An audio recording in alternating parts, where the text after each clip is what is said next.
7 fast break points for the Blazers tonight. You talked pregame about how they were bleeding in a bunch of categories, and I believe the fast break points was one of those. Just what does it say about your team's defense tonight? Well, in that area, it showed that we understood who we were playing and that we needed to get back with great urgency to not give them 18-plus points in transition. The two numbers that stand out where we have to be better, especially as we go on this road trip coming up, is to give them 20-second chance points. Just way too many offensive rebounds.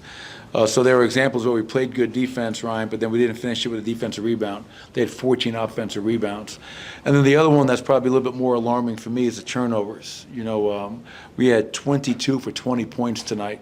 And, you just can't – we got to be a lot cleaner, sharper with the basketball. Even in that fourth quarter, you're up by 8, 10 points and a silly turnover here or there. That keeps teams around, and those can be momentum-changing plays. But so for the most part, the defense was okay, rebound better. But most importantly, when it mattered, the fourth quarter defense I thought was terrific. Nikola Jokic sustains early foul trouble in the second quarter. You go to a lineup without him, and the team survives. Throughout the game, it felt like it was a very ticky-tack game just in terms of fouls. How does that kind of change the flow and the feel of a game like tonight? Well, to your first point, when he picked up his third foul with about, 5:40 to go, that group, to close out the first half, we did a pretty good job. I think we outscored them, wound up being by 1, so it could have been more. And we gave Bruce a coast-to-coast drive on a Jamal-made free throw, which can't happen. But reminded me of the playoff game in the NBA Finals when Nikola got in foul trouble in Miami, and you find a way to win the non-Nikola minutes. And I thought we did a pretty good job of that tonight. But, we went to the foul line 23 times. They went there 22, a lot of calls back and forth. So that does kind of upset the flow. But you just got to react to the whistle. And once again, fourth quarter, I think they only scored 25 points on 42 from the field. And so I felt we finally got, some quality defense down the stretch. What can you say about Michael Porter Jr.'s game? The 7 made threes, that's kind of what he does, but he also had 5 assists. Yeah, no, I just, shouted him out in the locker room. I thought Michael just had a complete basketball game tonight. Scored, rebounded, playmaked, had 2 blocks, a steal.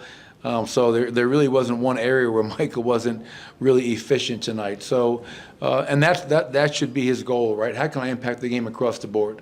I know that I have a great jump shot. I can go 7 for 11, but I got to rebound, I got to defend, I got to use my length, and he did all that tonight, Katie. So that was great to see from Michael. Have you seen more of just kind of a complete offensive game from him this year? Because it seems like he's been getting to the rim more, looking to dunk, showing off his athleticism, and then the assists, like Katie said. Have you seen that as a trend with him this year? Yeah, I think he's kind of growing and improving upon what he showed all last season. I think there was a game in the playoffs where he had 6 or 7 assists in the Western Conference Finals. So, Michael has the ability. He's going to draw a crowd. People game plan for Michael Porter Jr. They run him off the line. So as he's getting downhill and he draws help, making the right play.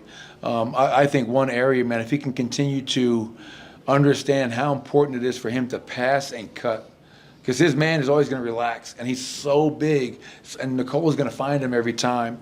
And then you talk about, I think in the New Orleans game, he attacked the closeout and had one of the best dunks I've ever seen him have wearing a Nuggets uniform in traffic on people. So, Michael is just I don't think he gets the credit he deserves in regards to what he's doing has never been done before from a medical standpoint.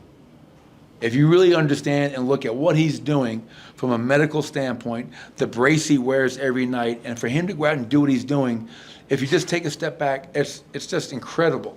So, you have to give him so much credit, not just for the game he played tonight and the player that he is, but everything he's been through. And I got to remind myself of that because no one else has done what he's doing, and I really admire that in him. How was the day with Bruce Brown, top to bottom? Yeah, it was great. He got the ring. We got the win.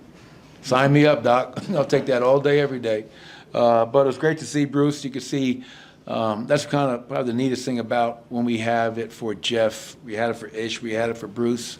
We'll have it for Thomas Bryant at some point, is how excited his teammates are to see those guys and hugging them. And I saw Bruce's face when he saw the ring. He couldn't get over the size of it. I told our front office to give him a smaller ring because he left, but I think they gave him the same one. But yeah, we love Bruce. We miss Bruce. Hell of a player, and we wish him nothing but the best. How often are you checking in with Michael Porter about his health? I don't know if a ton of people would have predicted, especially after he missed the preseason, that he'd be the only starter who's played in every game at this point. Yeah, I mean, there's always conversations, especially, if you go back to probably early January, our schedule was just nuts. I mean, I think that early back-to-back in January, we had 9 back-to-backs, which is by far the most in the NBA. And, so when you have all those games, I'm checking in with, high usage guys, how they're feeling, and with Michael, especially with everything he's had to battle through to make sure he's in a good place mentally and physically.